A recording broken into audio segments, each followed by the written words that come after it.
எனதருமை நாட்டு மக்களே, வணக்கம். இன்று 2025ஆம் ஆண்டின் முதல் மனதின் குரல்.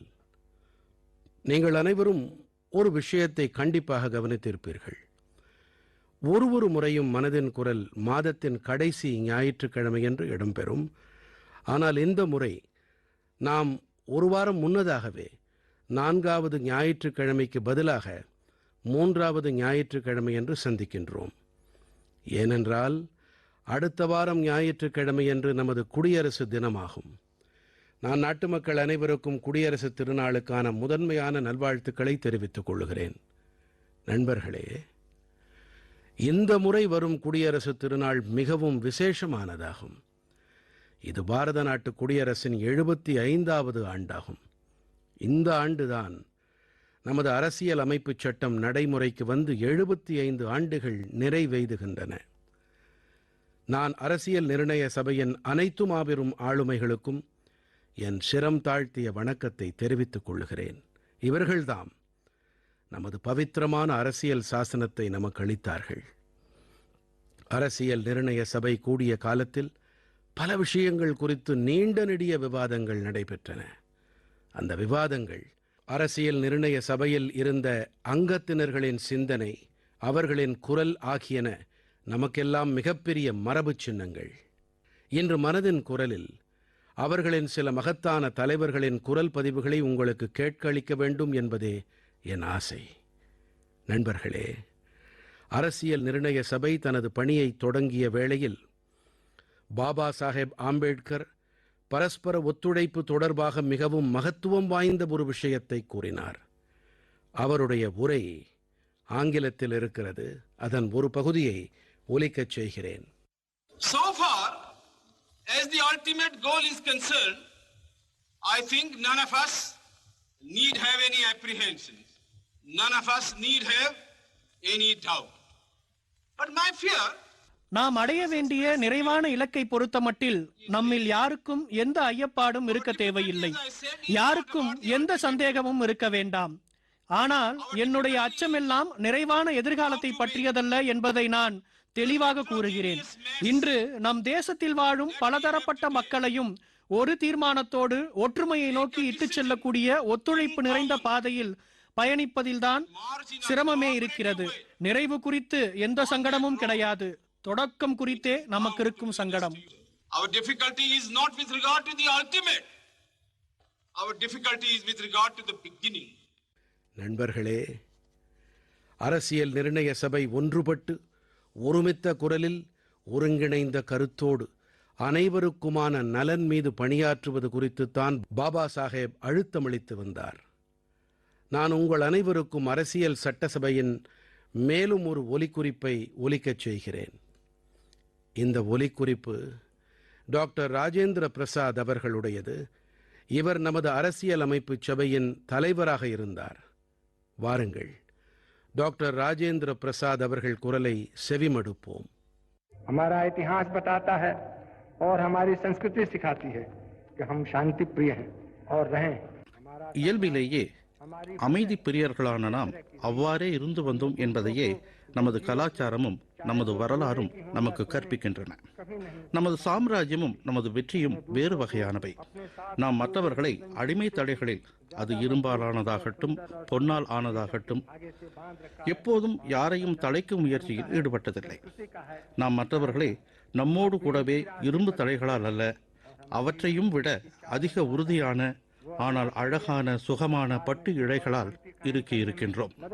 அந்த பந்தத்தின் பெயர் தர்மம், கலாச்சாரம், ஞானம். நாம் இப்போதும் கூட அதே பாதையில் தொடர்ந்து பயணிப்போம். மேலும் நமது ஒரே நாட்டம், ஒரே விருப்பம் என்றால் உலகின் சுகத்தையும் அமைதியையும் நிலைநிறுத்துவதற்கு உதவி புரிய முடிய வேண்டும். இன்று நமக்கு சுதந்திரத்தை வாங்கி கொடுத்து இந்த நிலைக்கு உயர்த்தியிருக்கும் வாய்மை, அகிம்சை என்ற பலமான ஆயுதங்களை உலகின் கரங்களில் அளிக்க முடிய வேண்டும் என்பதுதான்.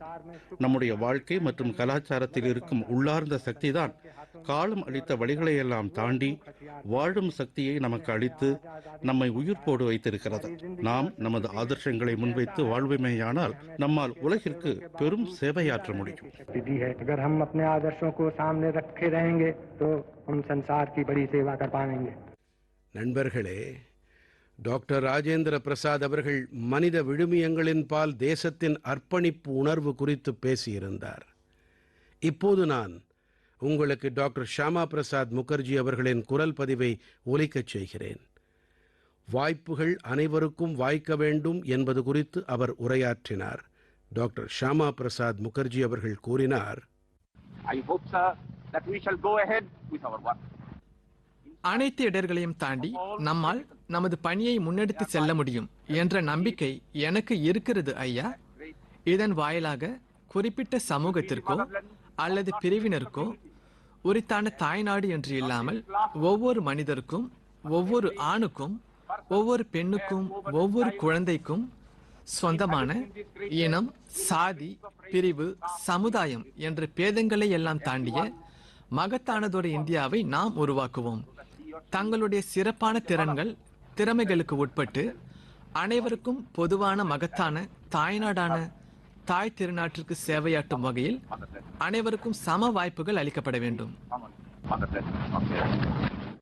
நண்பர்களே, அரசியல் சட்டசபையின் விவாதங்களின் இந்த மூலமான ஒலிக்குறிப்புகளை கேட்டு நன்றாக உணர்ந்திருப்பீர்கள் என்று நான் நம்புகிறேன். இந்த கருத்துகளால் உத்வேகமடைந்து நாட்டு மக்கள் நமது அரசியலமைப்பு சட்ட பிதாமகர்களும் பெருமிதப்படும் வகையிலானதொரு பாரத நாட்டை அமைக்க செயலாற்ற வேண்டும். நண்பர்களே, குடியரசுத் திருநாளுக்கு ஒரு நாள் முன்னதாக ஜனவரி 25ஆம் தேதியன்று தேசிய வாக்காளர் தினம். இந்த நாள் ஏன் முக்கியமானது என்றால், இந்த நாளன்றுதான் இந்திய தேர்தல் ஆணையம் அமைக்கப்பட்டது, எலெக்ஷன் கமிஷன். நமது அரசியலமைப்பு சட்ட நிறுவனர்கள் அரசியலமைப்பு சட்டத்திலே நமது தேர்தல் ஆணையத்திற்கு மக்களாட்சியில் மக்களின் பங்களிப்பிற்கான மிகப்பெரிய இடத்தை அளித்திருக்கிறார்கள். தேசத்தில் 1951-52ஆம் ஆண்டில் முதன்முறையாக தேர்தல்கள் நடைபெற்ற போது தேசத்திலே மக்களாட்சி உயிர்த்திருக்குமா என்று சிலருக்கு ஐயப்பாடுகள் இருந்தன. ஆனால் நமது மக்களாட்சியானது அனைத்து ஐயப்பாடுகளையும் தவறானவை என நிரூபித்திருக்கிறது. ஐயம் திரிபர பாரதம் அல்லவா ஜனநாயகத்தின் தாயகம், மதர் ஆஃப் டெமோக்ரசி. கடந்த பல பத்தாண்டுகளில் கூட தேசத்தின் ஜனநாயகம் பலமடைந்திருக்கிறது, நிறைவானதாக ஆகியிருக்கிறது. அவ்வப்போது நமது வாக்களிப்பு செயல்பாட்டை நவீனப்படுத்தி பலப்படுத்தியும் இருப்பதற்காக தேர்தல் ஆணையத்திற்கும் நான் நன்றிகளை தெரிவிக்கிறேன். ஆணையமானது மக்கள் சக்திக்கு மேலும் சக்தியளிக்க வேண்டி தொழில்நுட்பத்தின் ஆற்றலை பயன்படுத்தியது. பாரபட்சமற்ற தேர்தல்களை நடத்துவதில் ஆணையத்திற்கு இருக்கும் அர்ப்பணிப்புக்கு என் வாழ்த்துக்களை தெரிவித்துக் கொள்கிறேன். அதிக எண்ணிக்கையில் நீங்கள் உங்கள் வாக்குகளின் உரிமையை பயன்படுத்துங்கள், எப்போதும் செய்யுங்கள். தேசத்தின் ஜனநாயக செயல்முறையின் அங்கமாக ஆகுங்கள். இந்த செயல்பாட்டிற்கு மேலும் வலுக்கூட்டுங்கள் என்று நாட்டு மக்களிடம் நான் கேட்டுக்கொள்கிறேன். என் மனம் நிறை நாட்டு மக்களே, பிரயாக்ராஜில் மகா கும்பமேளா தொடங்கிவிட்டது. தலைவணங்க வேண்டிய மக்கள் வெள்ளம், கற்பனை கெட்டா காட்சிகள், சமத்துவம் சகோதரத்துவத்தின் அசாதாரணமான சங்கமம். இந்த முறை கும்பமேளாவில் பல திவ்யமான இணைவுகளும் அரங்கேறுகின்றன. கும்பமேளாவின் இந்த உற்சவம் பன்முகத்தன்மையில் ஒற்றுமையை கொண்டாடுகிறது. சங்கம பூமியிலே அனைத்து பாரத மக்களும் அனைத்துலக மக்களும் ஒன்று திரண்டிருக்கிறார்கள். ஆயிரக்கணக்கான ஆண்டுகளாக நடைபெற்று வரும் இந்த பாரம்பரியத்தில் எங்கேயும் எதிலேயும் எந்த வேறுபாடும் இல்லை, சாதிவாதம் இல்லை. இதிலே பாரத நாட்டின் தென்பகுதி மக்களும் வருகிறார்கள், கிழக்கு பாரதியர்களாகட்டும் மேற்கு பாரதியர்களாகட்டும் வருகிறார்கள். கும்பத்திலே ஏழை பணக்காரர்கள் என அனைவரும் இணைகிறார்கள். அனைவரும் சங்கமத்தில் சங்கமித்து புனித நீராடுகிறார்கள். ஒன்றுபட்டு அனைவருக்குமான உணவை உண்கிறார்கள், பிரசாதங்களை ஏற்கிறார்கள். ஆகையால் தான் கும்பம் என்பது ஒற்றுமையின் மகா கும்பமாக இருக்கிறது. பாரத நாடு முழுமையும் பாரம்பரியங்கள் எப்படி ஓரிழையில் இணைக்கின்றன என்பதை கும்பத்திற்கான ஏற்பாடுகள் நமக்கெல்லாம் உணர்த்துகின்றன. வடக்கு முதல் தெற்கு வரை நம்பிக்கைகளை செயல்படுத்தும் வழிமுறைகளும் ஒன்று போலவே இருக்கின்றன. ஒருபுறம் பிரயாக்ராஜ், உஜ்ஜைன், நாசிக் மற்றும் ஹரித்வாரில் கும்பமேளாவின் ஏற்பாடுகள் நடக்கும் வேளையிலே, மற்றொரு புறத்திலே தென்னாட்டிலே கோதாவரி, கிருஷ்ணை, நர்மதை மற்றும் காவிரி நதிகளின் கரைகளிலே புஷ்கரம் நடக்கின்றன. இந்த இரு புனித தருணங்களும் நமது பவித்திரமான நதிகளோடு, மக்களின் நம்பிக்கைகளோடு இணைந்திருக்கின்றன. இதைப் போலவே கும்பகோணம் தொடங்கி திருக்கடையூர், குடவாசல் தொடங்கி திருச்சேரை வரை இருக்கும் பல ஆலயங்களின் பாரம்பரியங்கள் கும்பத்தோடு தொடர்புடையனவாக இருக்கின்றன. நண்பர்களே, இந்த முறை கும்பமேளாவிலே இளைஞர்களின் பங்களிப்பு மிகவும் பரவலாக இருப்பதை நீங்கள் கவனித்திருக்கலாம். இளைய தலைமுறையினர் தங்களுடைய பண்பாட்டோடு பெருமையுணர்வோடு இணையும் போது அதன் வேர்கள் மேலும் பலமடைகின்றன, அதன் எதிர்காலம் மேலும் பிரகாசமானதாக ஆகிறது என்பது நாம் உணர வேண்டிய மேலும் ஒரு உண்மை.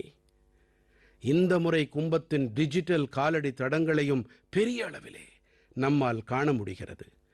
உலகளாவிய அளவில் மக்களுக்கு கும்பத்தின் மீது இருக்கும் பெருவிருப்பம் பாரத நாட்டவர் அனைவருக்கும் பெருமை தரும் விஷயம். நண்பர்களே, சில நாட்கள் முன்பு மேற்கு வங்கத்தில் கங்கா சாகர் திருவிழா பிரமாதமாக ஏற்பாடு செய்யப்பட்டது. சங்கராந்தியின் புனிதமான தருணத்தில் இந்த திருவிழாவில் உலக அனைத்திலுமிருந்தும் வந்த லட்சோப லட்சம் பக்தர்கள் புனித நீராடினார்கள். கும்பம், புஷ்கரம், கங்கா சாகர மேளாக்கள், நமது இந்த புனித காலங்கள் நமது சமூக சகோதரத்துவம், நல்லிணக்கம், ஒற்றுமை ஆகியவற்றை மேலும் வளர்ப்பவை. இந்த புனித காலங்கள் பாரத நாட்டின் பாரம்பரியங்களோடு இணைந்தவை. நமது சாத்திரங்களும் கூட உலகிலே அறம், பொருள், இன்பம், வீடு என்ற நான்கிற்கும் முக்கியத்துவம் அளித்திருக்கின்றன. இதைப் போலவே நமது புனித காலங்களும் பாரம்பரியங்களும் கூட ஆன்மீகம், சமூகம், கலாச்சாரம், பொருளாதாரம் என அனைத்து விஷயங்களுக்கும் சக்தி ஊட்டுகின்றன. நண்பர்களே, இந்த மாதம் நாம் பௌஷ சுக்ல துவாதசி தினத்தன்று பகவான் ஸ்ரீராமச்சந்திர மூர்த்தியின் பிராண பிரதிஷ்டை புனித நாளின் ஓராண்டு நிறைவையும் கொண்டாடினோம்.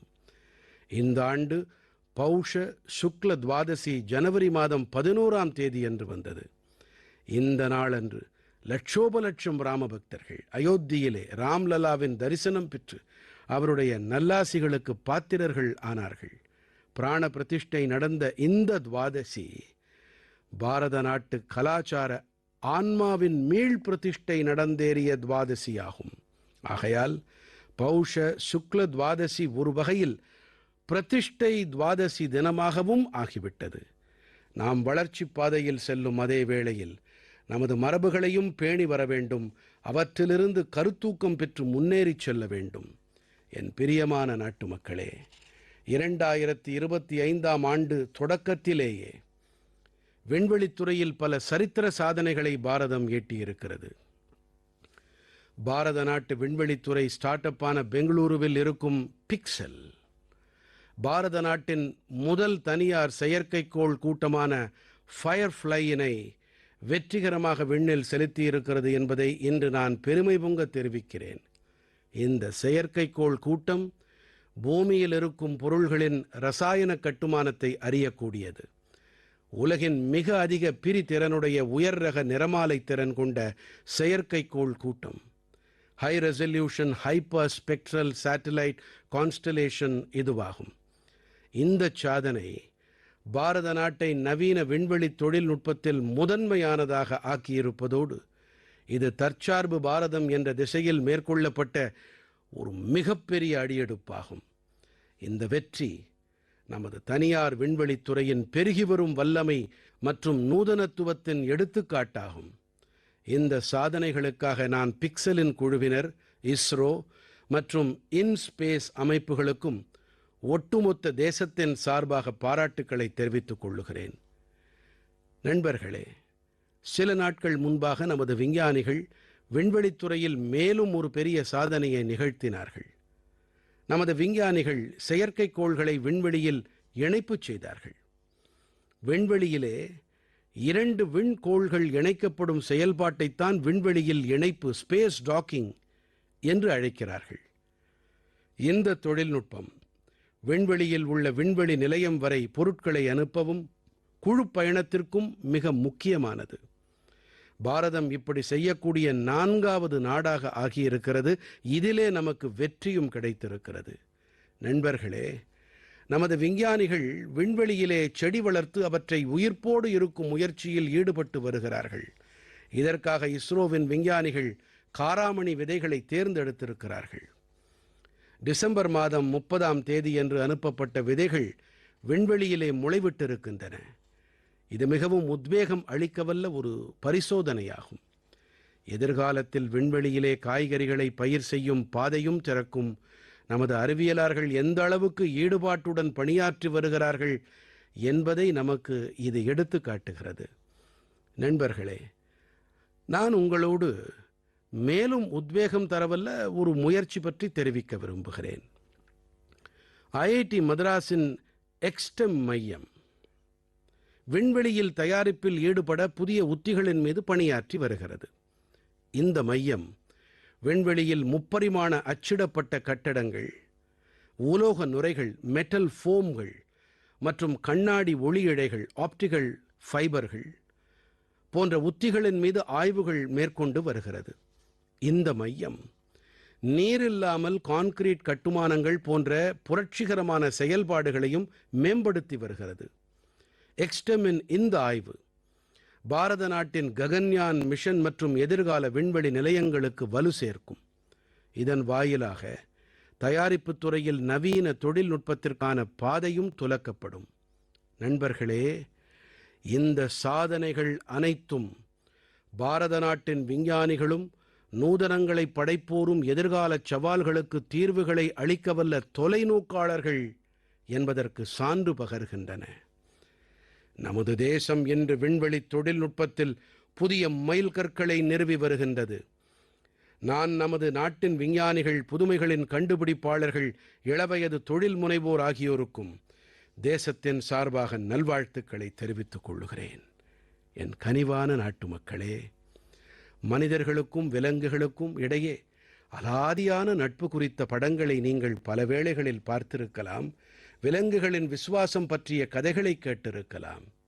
செல்லப் பிராணிகளாகட்டும், வன விலங்குகளாகட்டும், மனிதர்களுடனான அவற்றின் உறவு பல வேளைகளில் திக்குமுக்காட வைக்கிறது. விலங்குகளால் பேச முடியாமல் இருக்கலாம், ஆனால் உணர்வுகளை, அவற்றின் வெளிப்பாடுகளை மனிதனால் நன்கு புரிந்து கொள்ள முடிகிறது. விலங்குகளும் அன்பின் மொழியை புரிந்து கொள்ளுகின்றன, அதற்கேற்ப நடந்து கொள்ளுகின்றன. இந்த தருணத்தில் அசாமின் ஒரு எடுத்துக்காட்டை நான் உங்களோடு பகிர்ந்து கொள்ள விரும்புகிறேன். அசாமின் ஒரு இடமான நௌகாவில் நமது தேசத்தின் மாபெரும் ஆளுமையான ஸ்ரீமந்த் சங்கரதேவர் பிறந்தார். இந்த இடம் மிகவும் அழகானது. இங்கே யானைகளின் மிகப்பெரிய தங்குமிடம் ஒன்று உண்டு. யானைகளின் கூட்டம் பயிர்களை நாசம் செய்வதும் இதனால் விவசாயிகள் உளைச்சலுக்கு உள்ளாவதுமான பல சம்பவங்கள் இந்த பகுதியில் நடந்து வந்தன. இதன் காரணமாக அக்கம் பக்கத்தில் இருக்கும் சுமார் 100 கிராமங்களைச் சேர்ந்த மக்கள் மிகுந்த உளைச்சலுக்கு உள்ளானாலும் யானைகளின் உளைச்சலையும் இவர்கள் நன்கு புரிந்து கொண்டார்கள். யானைகள் தங்கள் பசியாற்றிக் கொள்ளும் வகையில் பயிர்களை நாசம் செய்கின்றன என்பது அவர்களுக்கு தெரியும். ஆகையால் கிராமவாசிகள் இதற்கான தீர்வினை ஏற்படுத்த ஹாத்தி பந்து, அதாவது யானைகளின் நண்பன் என்ற குழு ஒன்றை உருவாக்கினார்கள். இந்த யானைகளின் நண்பர்கள் மிகுந்த புரிதலோடு செயல்பட்டு சுமார் 800 பீகா அளவு கொண்ட வறண்ட பூமியில் ஒரு வித்தியாசமான முயற்சியை மேற்கொண்டார்கள். கிராமவாசிகள் அனைவரும் இணைந்து நேப்பியர் ரக புல்லை நட்டார்கள். இந்த புல்வகை யானைகளுக்கு மிகவும் பிடித்தமானது. யானைகள் பயிர்களை அண்டுவது குறைந்து போனதுதான் இதனால் ஏற்பட்ட விளைவு. இது ஆயிரக்கணக்கான கிராமவாசிகளுக்கு பெரிய நிம்மதியை அளித்தது. அவர்களின் இந்த முயற்சி யானைகளுக்கு மிகவும் பிடித்து போனது. நண்பர்களே, நமது கலாச்சாரம் மற்றும் மரபு அக்கம் பக்கத்தில் இருக்கும் விலங்குகள் பறவைகளோடு அன்போடு வசிப்பதையே கற்பிக்கின்றன. நம் அனைவருக்கும் மிகவும் சந்தோஷம் அளிக்கும் விஷயம் என்னவென்றால், கடந்த 2 மாதங்களில் நமது தேசத்தில் 2 புதிய புலிகள் சரணாலயங்கள் இணைந்திருக்கின்றன. இவற்றில் ஒன்று சத்தீஸ்கடின் குரு காசிதாஸ் தமோர் பிங்களா புலிகள் சரணாலயம், இரண்டாவது மத்திய பிரதேசத்தில் அமைந்திருக்கும் ராதாபானி புலிகள் சரணாலயம். என் இதயம் கனிந்த நாட்டு மக்களே, எந்த மனிதனிடம் தனது கருத்தின் மீது தீவிரமான உறுதி இருக்கிறதோ அவர் தனது லட்சியத்தை கண்டிப்பாக அடைவார் என்று சுவாமி விவேகானந்தர் ஒரு முறை கூறினார். எந்த ஒரு எண்ணத்தையும் வெற்றியடையச் செய்ய நமது பேரார்வமும் முனைப்பும் மிகவும் முக்கியமான கூறுகளாகும். முழு ஈடுபாட்டோடும் உற்சாகத்தோடும் மட்டுமே புதுமைகள் படைத்தல், படைப்பாற்றல் மற்றும் வெற்றிக்கான பாதை கண்டிப்பாக திறக்கும். சில நாட்கள் முன்பாக சுவாமி விவேகானந்தரின் பிறந்த நாளன்று வளர்ச்சியடைந்த பாரத இளம் தலைவர்களின் விவாதத்தில் பங்கு பெறும் பேறு எனக்கு கிடைத்தது. இங்கே தேசத்தின் அனைத்து மூலைகளிலிருந்தும் வந்திருந்த இளைய நண்பர்களோடு என்னுடைய நாளனைத்தையும் கழித்தேன். ஸ்டார்ட் அப்புகள், கலாச்சாரம், பெண்கள், இளைஞர்கள் மற்றும் கட்டமைப்பு போன்ற பல துறைகள் தொடர்பாக இளைஞர்கள் தங்களுடைய எண்ணங்களை பகிர்ந்து கொண்டார்கள். நினைவில் கொள்ளத்தக்க நிகழ்ச்சியாக இது எனக்கு இருந்தது. நண்பர்களே, சில நாட்கள் முன்பாகத்தான் ஸ்டார்ட் அப் இந்தியாவின் 9 ஆண்டுகள் நிறைவேறின. நமது தேசத்தின் கடந்த 9 ஆண்டுகளில் உருவான ஸ்டார்ட் அப்புகளில் பாதிக்கும் மேற்பட்டவை 2ஆம் மற்றும் 3ஆம் நிலை நகரங்களைச் சேர்ந்தவை. இது அனைத்து இந்தியர்களுக்கும் இனிப்பான செய்தி. அதாவது நமது ஸ்டார்ட் அப் கலாச்சாரம் பெரிய நகரங்களோடு தங்கிப் போய்விடவில்லை. சின்ன சின்ன நகரங்களின் ஸ்டார்ட் அப்புகளில் பாதிக்கும் மேற்பட்டவற்றிற்கு தலைமை தாங்குபவர்கள் பெண்கள் என்பது உங்களுக்கு ஆச்சரியத்தை ஏற்படுத்தலாம். அம்பாலா, ஹிசார், காங்கடா, செங்கல்பட்டு, பிலாஸ்பூர், குவாலியர் மற்றும் வாஷிம் போன்ற நகரங்கள் ஸ்டார்ட் அப்புகளின் மையங்களாக ஆகி வருகின்றன எனும்போது மனதில் ஆனந்தம் கரைபுரண்டு ஓடுகிறது. நாகாலாந்து போன்ற மாநிலங்களில் கடந்த ஆண்டு ஸ்டார்ட் அப்புகளின் பதிவு 200% அதிகமாக ஆகியிருக்கிறது. கழிவுப் பொருள் மேலாண்மை, புதுப்பிக்கவல்ல எரிசக்தி, உயிரி தொழில்நுட்பம் மற்றும் ஏற்பாட்டியல் போன்ற துறைகளோடு தொடர்புடைய ஸ்டார்ட் அப்புகள் தாம் மிக அதிக அளவில் காணப்படுகின்றன. இவை வாடிக்கையான துறைகள் அல்ல என்றாலும் நமது இளைய நண்பர்களும் கூட வாடிக்கையை தாண்டிய சிந்தனை கொண்டவர்கள் இல்லையா? ஆகையால் அவர்களுக்கு வெற்றி கிடைத்து வருகிறது. நண்பர்களே, 10 ஆண்டுகள் முன்பாக யாராவது ஸ்டார்ட் அப் துறையில் நுழைய முற்பட்டால் அவர் வகை வகையான நையாண்டிகளை எதிர்கொள்ள வேண்டியிருந்தது. இந்த ஸ்டார்ட் அப் என்றால் என்ன என்று ஒருவர் கேட்பார். இன்னொருவரோ இதனால் என்ன ஆகிவிடும் என்பார். ஆனால் இப்போது பாருங்கள், ஒரே தசாப்தத்திலே எத்தனை பெரிய மாற்றம் ஏற்பட்டு விட்டது. நீங்களும் பாரத நாட்டில் உருவாக்கம் பெற்று வரும் புதிய சந்தர்ப்பங்களால் முழுமையாக பயனடையுங்கள். நீங்கள் உங்கள் மீது முழுமையாக நம்பிக்கை வைத்தீர்கள் என்றால் உங்களுடைய கனவுகளுக்கு புதிய இறக்கைகள் முளைக்கும். என் இதயம் நிறை நாட்டு மக்களே, நேரிய நோக்கோடும் சுயநலமற்ற உணர்வோடும் புரியப்படும் செயல்களைப் பற்றி நெடுந்தொலைவுகளிலும் பேசப்படுகிறது. நமது மனதின் குரலே கூட இதற்கான மிகப்பெரிய தளமாகும். நமது இத்தனை விசாலமான தேசத்திலே தொலைவான இடங்களிலும் கூட யாரோ ஒருவர் நல்ல பணியை ஆற்றுகிறார், கடமை உணர்வை தலையாயதாக கொண்டு செயல்படுகிறார் என்றால் அவருடைய முயற்சிகளை வெளிச்சம் போட்டு காட்ட இது மிகச் சிறப்பான மேடையாகும். அருணாச்சல பிரதேசத்தின் தீபக் நாபாம் அவர்கள் தனது சேவை வாயிலாக வித்தியாசமான எடுத்துக்காட்டை அளித்திருக்கிறார். தீபக் அவர்கள் இங்கே லிவிங் ஹோம் அமைப்பை நடத்தி வருகிறார். மனநோயாளிகள், உடல் பலவீனம் உடையவர்கள், வயதானோர் ஆகியோருக்கு இங்கே சேவை புரியப்படுகிறது. இங்கே போதைப்பொருள் பழக்கத்தில் சிக்கியவர்களும் கவனித்துக் கொள்ளப்படுகிறார்கள். தீபக் நாபாம் அவர்கள் எந்த ஒரு உதவியும் பெறாமல் சமூகத்தில் இருக்கும் ஏழைகள், வன்முறையால் பாதிக்கப்பட்ட குடும்பங்கள், வீடில்லாதவர்கள் ஆகியோருக்கு துணை புரியும் இயக்கத்தை தொடக்கினார். இன்று இவருடைய சேவையானது ஒரு அமைப்பாக வடிவெடுத்திருக்கிறது. இவருடைய அமைப்புக்கு பல விருதுகள் கிடைத்திருக்கின்றன. லட்சத்தீவுகளில் கவரத்தி தீவில் செவிலியராக பணியாற்றும் கே ஹிண்டும்பி அவர்களின் சேவை மிகவும் உத்வேகம் அளிக்க வல்லது. 18 ஆண்டுகள் முன்பு அரசு பணியிலிருந்து ஓய்வு பெற்றாலும் இன்றும் கூட அதே கருணை, அதே அன்போடு அன்றுபோல் இன்றும் மக்களின் சேவையில் தன்னை ஈடுபடுத்தி வருகிறார். லட்சத்தீவுகளைச் சேர்ந்த கேஜி முகம்மது அவர்களின் முயற்சியும் கூட அற்புதமானது. இவருடைய உழைப்பின் காரணமாக மினிகாய் தீவின் கடல்சார் சூழல் அமைப்பு பலப்பட்டு வருகிறது. இவர் சுற்றுச்சூழல் பற்றி மக்களிடம் விழிப்புணர்வு ஏற்படுத்த பல பாடல்களை எழுதி வருகிறார். இவருக்கு லட்சத்தீவுகளின் சாகித்ய கலா அகாடமி தரப்பிலிருந்து மிகச்சிறந்த நாட்டுப்புற பாடல் விருதும் கிடைத்திருக்கிறது. கேஜி முகம்மது அவர்கள் ஓய்வு பெற்ற பிறகு இங்கே இருக்கும் அருங்காட்சியகத்தோடு இணைந்து பணியாற்றி வருகிறார். நண்பர்களே, மேலும் ஒரு பெரும் நற்செய்தி அந்தமான் நிக்கோபார் தீவு கூட்டத்திலிருந்து கிடைத்திருக்கிறது. நிக்கோபார் மாவட்டத்தில் தூய்மையான தேங்காய் எண்ணெய்க்கு தற்போதுதான் GI டேக், புவிசார் குறியீடு கிடைத்திருக்கிறது. தயாரிப்போடு தொடர்புடைய பெண்களோடு இந்த எண்ணெயை ஒருங்கிணைத்து சுய உதவிக் குழுவாக ஆக்கி வருகிறார்கள். இவர்களுக்கு சந்தைப்படுத்தல் மற்றும் பிராண்டிங் துறைகளில் விசேஷ பயிற்சியும் அளிக்கப்பட்டு வருகிறது. நமது பழங்குடியின சமூகங்களுக்கு பொருளாதார ரீதியாக அதிகாரமளிக்கும் நோக்கில் இது பெரியதொரு அடியெடுப்பாகும். எதிர்காலத்தில் நிக்கோபாரின் தூய தேங்காய் எண்ணெய் உலகெங்கிலும் கொடிகட்டி பறக்கும் என்பதில் எனக்கு எந்த ஐயமும் இல்லை. மேலும் இதிலே மிகப்பெரிய பங்களிப்பு அந்தமான் நிக்கோபாரின் பெண்கள் சுய உதவிக் குழுவினுடையதாக இருக்கும். எனதருமை நாட்டு மக்களே, ஒரு கண நேரம் நீங்கள் ஒரு காட்சியை கற்பனை செய்து பாருங்கள். கோல்கத்தாவில் ஜனவரி மாத நேரம். 2ஆம் உலகப் போர் உச்சத்தில் இருக்கிறது. இங்கே பாரத நாட்டில் ஆங்கிலேயர்களுக்கு எதிராக சீற்றமும் உச்சத்தில் இருக்கிறது. இதன் காரணமாக நகரத்தின் அனைத்து இடங்களிலும் போலீசாரின் கண்காணிப்பு மும்முரமாக இருக்கிறது.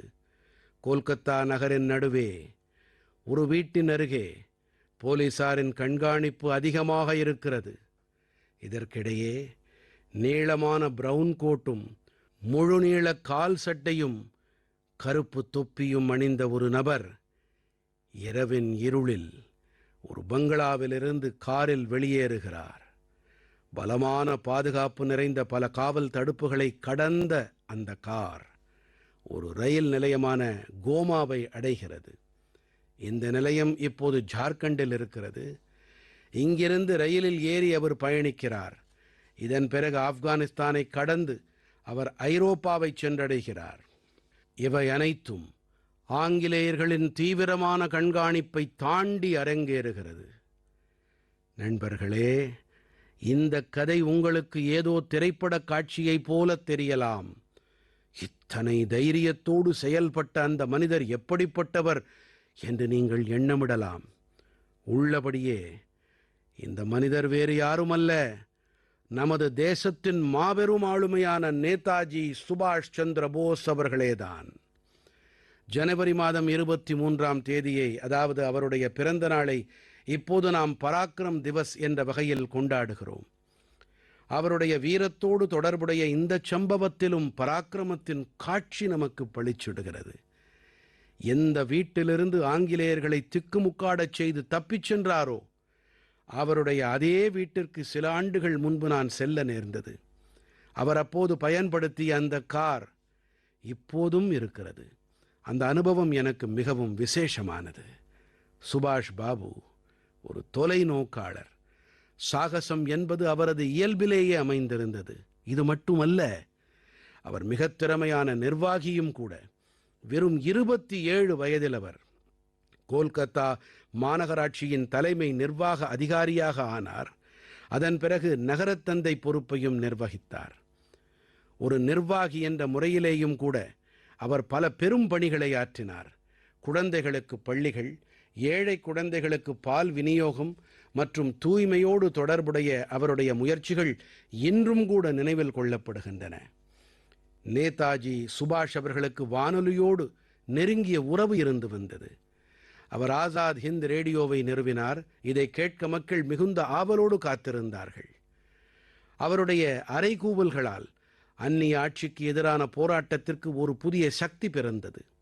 ஆசாத் ஹிந்த் ரேடியோவில் ஆங்கிலம், ஹிந்தி, தமிழ், வங்காளி, மராட்டி, பஞ்சாபி, பஷ்தோ, உருது ஆகிய மொழிகளில் செய்தி அறிக்கைகள் ஒலிபரப்பு செய்யப்பட்டன. நேதாஜி சுபாஷ் சந்திர போஸ் அவர்களுக்கு நான் தலை வணங்குகிறேன். நாடெங்கிலும் இளைஞர்களிடம் நான் விடுக்கும் வேண்டுகோள் என்னவென்றால், அவர்கள் சுபாஷ் பாபுவை பற்றி அதிக அளவில் படிக்க வேண்டும். அவருடைய வாழ்க்கையிலிருந்து தொடர்ந்து உத்வேகம் அடைந்து வர வேண்டும் என்பதுதான். நண்பர்களே, மனதின் குரலின் இந்த பதிவு ஒவ்வொரு முறையும் தேசத்தின் சமூக முயற்சிகளோடு, உங்கள் அனைவரின் சமூக விருப்பங்களோடு இணைக்கிறது. ஒவ்வொரு மாதமும் அதிக எண்ணிக்கையில் உங்களுடைய ஆலோசனைகள், உங்களுடைய எண்ணங்கள், கருத்துக்கள் எனக்கு கிடைத்து வருகின்றன. ஒவ்வொரு முறையும் இவற்றைக் கண்டு வளர்ச்சியடைந்த பாரதம் என்ற உறுதிப்பாட்டின் மீதான எனது நம்பிக்கை மேலும் வலுக்கிறது. நீங்கள் அனைவரும் இதைப் போலவே அவரவருடைய பணிகளால் பாரதத்தை மிக உயர்ந்ததாக ஆக்க தொடர்ந்து முயல வேண்டும். இந்த முறை மனதின் குரலில் இம்மட்டே. அடுத்த மாதம் பாரத நாட்டவரின் சாதனைகள், உறுதிப்பாடுகள் மற்றும் வெற்றிகளின் புதிய கதைகளோடு மீண்டும் சந்திப்போம். பல பல நன்றிகள். வணக்கம்.